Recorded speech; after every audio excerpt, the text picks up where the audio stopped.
Hi everyone, Stepan here. It's Thursday, so welcome to another Thursday Endgame video. Today I'm going to cover a very hard theoretical endgame, a very complicated theoretical draw, which many players mess up. In fact, in this endgame, Rook and Bishop versus Rook, the win rate is 35%, and that's just incredible considering that it's a theoretical draw, unless the conditions are absolutely ideal and unless you've already made a mistake and blundered into a loss. This position you see on the board is the first position we are going to go over. This is the so-called Philidor position from 1749, which Philidor had analyzed almost 300 years ago, and this is a computer-like win. The Philidor position is the perfect position for white in which white can win this, and I'm going to show you how. First, let's consider the conditions for this position. Firstly, the defender's king is on the back rank. If the king is not on the back rank, then there is just no way to win. So this is the first thing you want to accomplish. Second thing, your king has the opposition. Third thing, if black could check you away, then it's still a draw because you lose the perfect position. Therefore, if it's black to move here, as we are going to see, it's a draw. If the rook is, let's say, on g2, h2, anywhere from where it couldn't check the king, then it's still winning regardless of who it is to move because you have the perfect conditions. King on the back row, your king is in the opposition, and you can start checking. Now, the first thing I would like to point out, it's impossible to reach this position unless black makes a mistake. So the rook and bishop versus rook position is a draw unless they make a mistake, but even grandmasters blunder 35% of the time, so it's very well worth knowing the winning technique. In a practical game, of course, it's very hard to play perfectly, and it's very easy to mess this up. It's very easy to reach something like this because it's almost inevitable that you are going to be forced to the back rank, and then defense becomes very hard. I'm going to show you a lot of stalemate tricks as well. But first, to start off, we are going to look at the Philidor, which applies to all four central files, so king, queen, and bishop files. It's the same. If you have this position, it's winning. Then we are going to look at the same position on a knight file, which is a draw. That position was analyzed by Lolly. And then we are going to look at the same situation on rook files, which is a win. After that, we are going to look at how not to get yourself into this position, how not to mess up, and how to hold the draw. Okay, now, this is extremely complicated, and I will try to explain it well. I have played it over many times against myself and against the engine, and I think I got it right. Excuse my mistakes. There are going to be some, as there always are. My analysis is not perfect. But yeah, I think I got the gist of it. Okay, so the winning idea here is, first you want to take control of the second rank. So you play rook f8 check. Okay, and now the rook has to cover. That's the unknown, so rook e8. And now you take the second rank, rook to f7. And now there is a big difference to what black can do. There isn't much he can do. He has to move the rook. He will move the rook. Now the rook can either go to e2, e1, or e3. e2 is the best square, and this is a technique you need to remember for the defense. Even if you don't reach the ideal position for the attacker, you need to remember this rook e2 idea, because that's the easiest way to draw. Why? Because once you play rook to e2, you can check the king from a dark square on d2, or your opponent has a light squared bishop. So if this was on the e file, you would still go to f2, because then of course you can check from a light square. So the second rank is ideal because you can check on the color opposite from the bishop. Let's just see what happens on rook e3 when, of course, you don't have this check, or it's much harder to achieve. In this position, the winning technique would be rook to d7 check. The king goes to e8. Okay, and now rook to b7. You can also play rook to a7. And after rook to b7, there are really no easy ways to hold this, because if black now plays rook to e2 or rook to e1, then you play rook to b8 checkmate. So the bishop is covering the f7 square. If the rook checks, then it's winning. So the king only has one move. If king to d8, then still rook to b8 checkmate. So king to f8. And in this position, this is the winning, what's the word? The toy that kids use, seesaw, I think. So you go rook f7 check. king to e8. If king to g8, of course, rook to f3 and you win the rook. So king to e8 and now rook to f4. The idea behind rook to f4 is that black is in complete Zugzwang. There is basically nothing he can do. The best thing he can do is simply take the bishop, because now you are threatening to checkmate in a few moves. This was a very neat waiting move. You have kept your rook on the f file so that the king cannot escape again. Again, if the king goes to d8, it's winning. So the rook is the only piece that can move. And if the rook doesn't do anything, then it's winning. If the rook tries something, then it's still winning. So the most resistant is simply to play rook to d3. I mean, yeah, I couldn't find a different move. And now after rook to g4, you have to take the bishop because checkmate is threatened. Okay, same thing applies to rook to e1. There are no checks. It's not easy to give a check. So rook to b7. Again, a waiting move. Rook to c1. This was now important because rook c8 was mate. And now this is the winning trick. You play bishop to b3. Bishop to b3 is a very strong move because it stops the checks. There are no checks. So you can now see if the rook was on e2, then rook to d2 check would ruin the perfect position for white and it would be a draw in this case. So rook to c3 attacking the bishop, but now bishop to e6 again threatening checkmate. Now even if you cover with your rook, then it's still mate because I have two attackers. So now black has to play rook to d3 check. And now after bishop d5, you have again provoked the rook into a less ideal position. He has to stop checkmate on c8, so rook to c3. But now we have again this winning checking method. So rook to d7, king to c8, rook to g7. Now again threatening mate, same idea. In this case b7 is covered. So king to b8, he has to run away. But now a simple checking method that we already looked at, rook to b7, king to c8, and rook to b4. Again, not allowing the king to d8, not allowing the king to b8. Again, the best move is rook to d3. There is just nothing you can do, and you lose this position. So let's say rook to d3, rook a4, and game over. Of course, the bishop is stopping rook to b3. That's very important. If rook to b3 was possible, then this would be harder to win. So the most resilient defense is rook to e2, giving yourself the option to check. So in this position, it's very important that we again play a waiting move, not a check, because the king would then get outside somehow and you don't have the perfect position. The rook is on e2. So now we play rook to g7. Rook h7 also works. You play a waiting move, making black ruin his position. So in this position, if he moves away from the e file anywhere, then rook to g8 is checkmate. Okay. If he moves the king, then checkmate. If he moves the king here, then checkmate. So the only piece he can move is a rook. And now what we do, we have forced the rook of the second rank, and now we get that ideal position we saw previously. So rook e1 or rook e3. Rook e1 is a bit better. Rook e3. Now again, we do the same thing that we did when our rook was on f7. It's the same thing that we already saw. Rook d7 check, king e8, rook b7, king f8, rook f7 check. Same idea, rook f4, and again leading to mate. So rook e1 is slightly more resilient, but now again we do the same thing. After rook e1, rook b7, we have already seen this position. Rook c1, bishop b3 key move, stopping the check on d1. So again, rook c3, bishop e6, threatening mate, rook d3 check, only move, bishop d5, rook c3, and now again, same thing we already saw. I would advise you that you practice this against yourself. Black has no defense, but getting to grips with this winning method is incredibly hard. At least it was for me. I couldn't understand it for the first hour or two when I was trying to figure out what engine moves did. So I would play against the engine and try to figure out why the engine is going there, and they couldn't mate it. I couldn't make any progress. So yeah, it took me a while to figure it out, and then finally I did.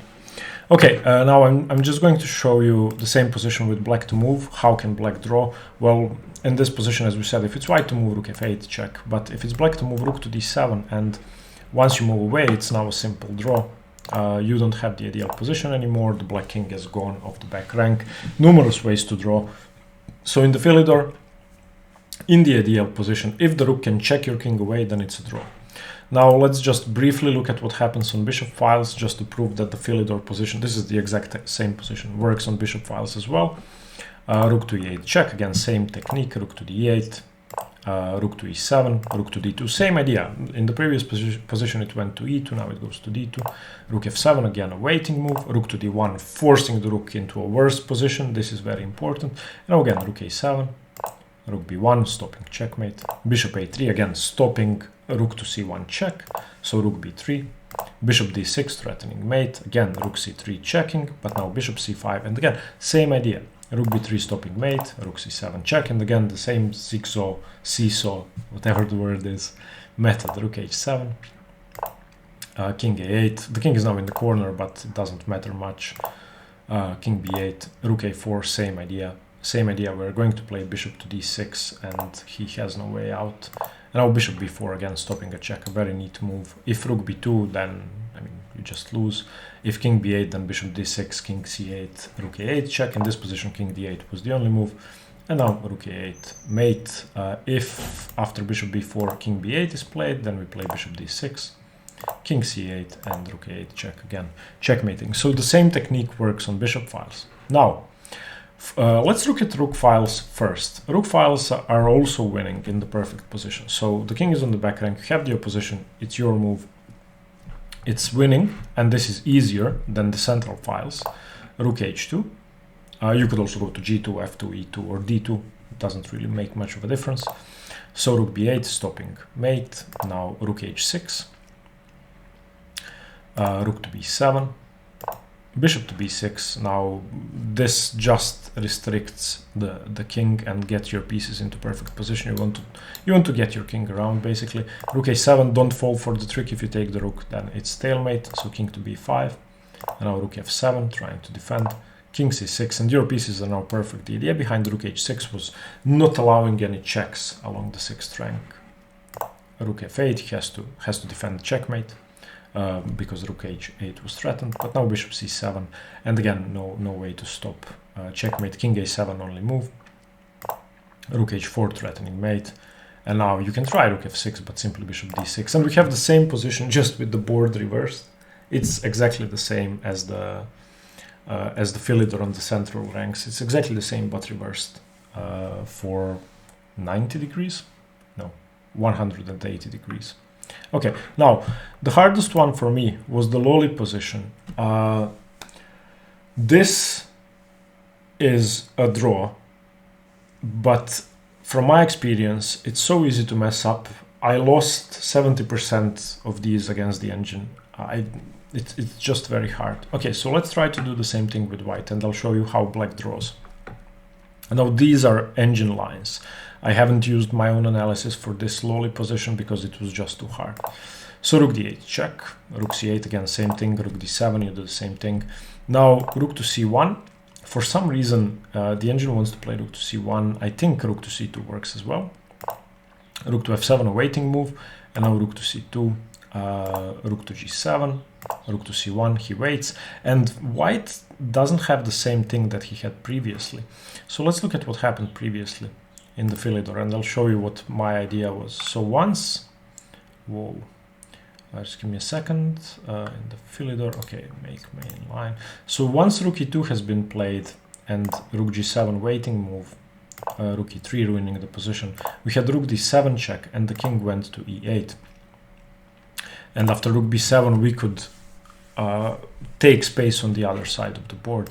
In the lowly position, if now this is played, okay, on rook a7, I just don't know what the idea is. This is the part I couldn't figure out, because now we are threatening mate, but the king can just get away, and it seems just much easier.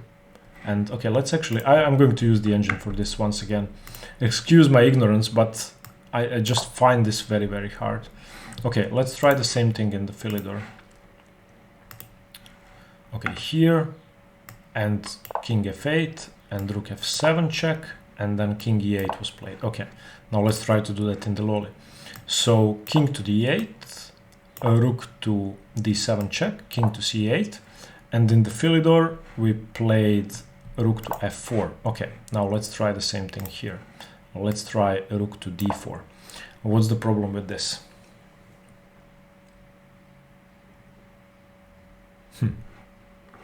Okay. Again, sorry. I tried to prepare this as best as I could, but I still don't quite grasp the same technique. So in this position, if king to b8, which seems to be the only move, again, I think it's because we cannot transfer our rook to the other side and we don't have enough checks. So let's just see. Yes, okay. So it is the same technique, but the problem is that the rook cannot get to the other side of the board and use the seesaw technique. Let's just go over that once again in the Philidor. So what the rook did here after king to d8. So firstly bishop e4 was played to block the rook. Okay, let's try to do that here. Let's try bishop to c4. Okay, sorry. And now king to e8 was played. Okay, because checkmate was threatened. So now in this position, let's play king to c8. So what's the difference?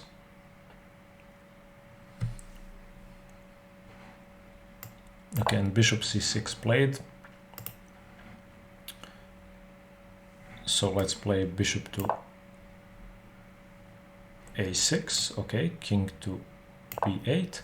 And there's no way to make progress. Okay, again, I'm sorry for this, but let's see. Okay, so king to d8, rook f8, check. So wait, I messed something up. This is winning again. What did I mess up? Okay. So wait, after bishop c4. Ah, idiot. Wait. Why? Okay, so check here, goes back. Yes, okay, so that's the thing. Okay, so now we can check. Why couldn't we do that here? Okay, let's just go here. So, okay, so the only difference is that the rook was on the third rank. Okay, so let's try to make it work for the lolly. Now again, I'm sorry. So here we could check. Why? I still don't understand it. Why isn't the rook able to cover in that position and it is here? This is so frustrating and so hard. Okay, so let's try to mess it up. Rook g7, rook c3. Okay, rook b7 check, rook c8, rook a7, king d8. Okay, so now it is winning. So now the same thing works because I have no checks. So the king has to go back to b8. Okay, and there is no way to make progress. Let me just go over the Philidor once again. This is the thing I've been doing for the last day. I'm trying to figure out why the knight file is a draw. Okay, let's go again. So rook to g7. Okay, rook to e3, ruining his position. Rook d7 check, king e8, rook b7. Okay, all fine. Yes, okay, we simply have no space to move along the other side of the board, or at least that's what I think. Rook f4, and now king d8, bishop e4. Okay, no checks. So if the rook was on the second rank, there would be a check. So if the rook was on e2 now, we would check on d2 and repeat the position. Okay, so the only thing we did was we forced the rook to move from the second rank. Okay, why couldn't we do that here? Okay, let's say rook to g7. Okay, let's start from here. Rook d8 check, rook c8, rook d7. Okay, rook c2 in this position. Probably lose. No. Okay, so waiting move again. And now rook c1. So it seems that on knight files, regardless of where the knight of where the rook is, you can still draw. Again, excuse my ignorance on this. This is just, if somebody has words to explain this in 5 sentences, I would really appreciate it. And I didn't want to not include the knight files because I didn't understand them. I wanted to do it anyway and try to, well, show that I don't know it because I'm looking for your help. Okay, so let's go again. Rook d8, rook c8, rook d7, rook c1, rook f7, rook c2, rook g7, rook c1, bishop a4. Okay, trying to do the same thing. Rook c3, bishop c6, rook b3, bishop b5, rook c3. So the drawing technique is much simpler here because you always seem to have checks and the white rook cannot transfer to the other side. So that has to be it. I mean, I think that the explanation is fairly logical. You don't have a way to transfer to the other side as in the Philidor. So let's go over the Philidor analysis once again. Rook f8 check, rook e8, rook f7, rook e2, rook g7, getting him away from the perfect position, so rook e3, rook d7 check, king e8, and now rook b7. Okay, king f8, rook f7 check, king e8, rook f4, king d8, bishop e4, and now he doesn't have a check. Okay, so that's the point. Okay, so let's try it. I'm sorry. Rook c8, rook d7, rook c1, rook f7, rook c2, rook g7, a waiting move, getting it away from the perfect position. Same thing, rook c1, bishop a4, rook c3, bishop c6, check, bishop b5, rook c3, bishop c6, again.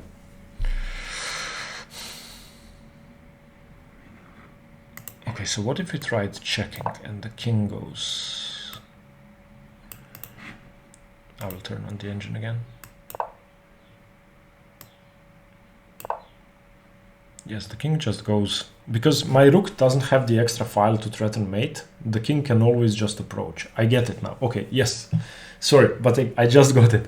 If my rook had the a minus file or 0 file, then king b8 would be mate. In this case, the lolly position is a draw because king b8 can be played. Okay, so that's the main difference. I'm sorry. So again, let's look at the Philidor. Let me just try to find... Okay, so in this position, if we played rook to c7, which we have no reason to play, we can play rook b7 or rook a7, then king d8 would be a possible mistake. This would be similar to the lolly position. This would be exactly the same as the lolly position. The difference is here that the rook has these two files, and therefore king d8 is met by checkmate. Okay, yes, I actually got something during the video. I don't know, maybe it's because of the pressure, but yeah, okay. Okay, now let me show you some stalemate tricks. So in this position, I chose something that resembles the Philidor somewhat. The difference is that your bishop is not placed behind your king. Your rook is, of course, not placed ideally to mate. If the rook was on h1, then it would be easy. Okay, so for example, let's look at one possibility. There are a ton of stalemate tricks in these defenses, and I think it's important to show them. So for example, if you try to play bishop e6 and transfer your bishop to a good position and then move your rook, blah, blah, blah, then simply rook to f7 check. And this is a draw because of stalemate. If you move your king, he takes your rook. If you take the rook, then it's stalemate. So this doesn't work. If in this position we tried to be a bit smarter with, let's say, rook to g2, then getting our bishop around here, then still rook to f7. And once the rooks are traded off, it's a draw. Okay. If we try king to g6, trying to avoid stalemate tricks with check, then after king to e8, we don't have a way to make progress. Now king f6, of course, rook f7 is not stalemate, so we can take it, but he now has rook to a7. And after bishop e6, trying to get into a good position, rook a6. Now this is something that we are going to talk about in a minute. This is the Cochrane defensive technique. People call it the Cochrane position. I think it's more about what you do with your rook and not the exact position. So yeah, that doesn't work. And in the original position, if you try to play, for example, rook a1, just getting our rook to a good square, trying to check, then rook e1 is a stalemate trick. Of course, if you take it, the king has no squares because the rook would be cutting away on the e file. So this is another trick you have to remember. So we play rook a7, and in this position, rook to e7. Again, if we take it, it's stalemate. We cannot take it. So rook a8, rook e8. Let's say rook a4, trying to get from behind. Rook e7. Let's say rook h4, trying to checkmate. Now again, rook f7 check. A ton of stalemate tricks. And in my analysis, I found a ton of these and messed up a million times because of stalemate. So this is a very good defensive try. Remember that when you're defending this position, looking for stalemate tricks can often save you. Because, I mean, how often will you be in the worst possible position in the Philidor? That's quite rare. So this is the worst possible scenario with white to move.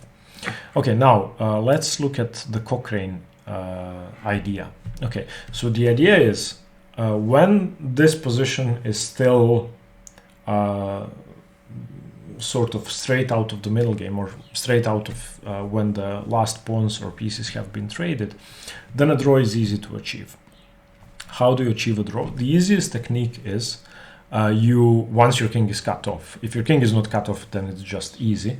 So when your king is cut off on the back rank or any of the last ranks, or yeah, in any bad position, then the technique is pinning the bishop to the king so that the king cannot easily move. So let's see that. So rook a4 check, bishop c4 is of course the best move. King f5, for example, rook f7 check, forcing the king back. King g5. So now it seems bad for black, but he's actually holding because the bishop cannot get into play and the king cannot approach the other king. So let's say king d5, trying to unpin, rook a5. Let's say king e6, rook a1. We are ready to check. For as long as we can check, we are fine. King e5, threatening rook to g7, gaining another rank. Rook a5 check, bishop d5. Again, the Cochrane idea. We are blocking the king's influence on the board by pinning the bishop. So king g6, for example, attacking the rook, rook d7, king g5, rook g7 check. Let's get all the way to the back rank, king h6. So now it seems desperate, but we are still defending because we can pin the bishop. So let's say rook to g3, rook to c5, just keeping the pin, king e6, rook to a5, ready to check. So once, let's say bishop f3 is played, trying to cut the black king off, we check. King f7, he's trying to approach, rook a7, king f6. No way to make progress. The only way to make progress would be to again pin your bishop to the king. So this is the easiest way to draw. Now, trying to explain why 35% of games are won by the attacker in this position is very hard. I have to say, when I tried defending from a central position, I managed 85% of the time against the engine, so I think that's quite good. And the idea is basically you even if you get to the back rank, you can either check the king away or you can block with your bishop, and there is nothing the attacker can do. Okay, I prepared one last central position just to show you. This is a random position. So for example, rook f6 check, king e7, rook a6, cutting your king off, preparing in some positions king e5 and moving forward. Just play rook b4, pin the bishop. You can start doing that immediately.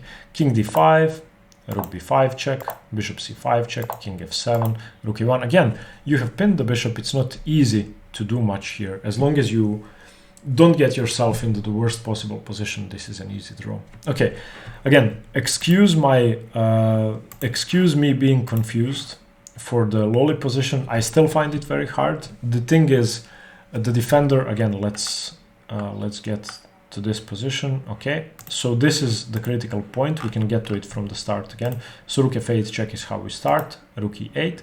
We take the second rank. The rook goes to e2 because it wants to be able to check on dark squares. Rook g7 waiting move, forcing it away from the second rank. Rook e3, and now rook d7 check, checking the king. King to e8, and now we threaten mate. Now we threaten mate with either rook b7 or rook a7. The reason why we don't play rook c7 is because this would then be like a knight file. So imagine the rook now being on the rook file, the king being on a knight file. This doesn't work because the king can play king to d8. Okay, and this is the lolly position. Just imagine that these two files are not here.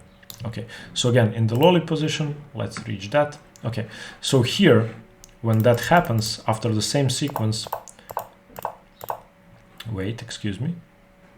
Okay, rook to c3, bishop to c6, sorry, rook to c3. If we play rook to b7 check, the king, when it goes to c8, then rook to a7, the same way we would try to win a Philidor by going minus a7, doesn't work because of king to b8. Okay, okay.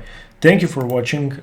Please, if you have any way to improve my analysis here and to improve the video, let me know. I'm not perfect in endgames. I'm studying them, and as I study them, I record them.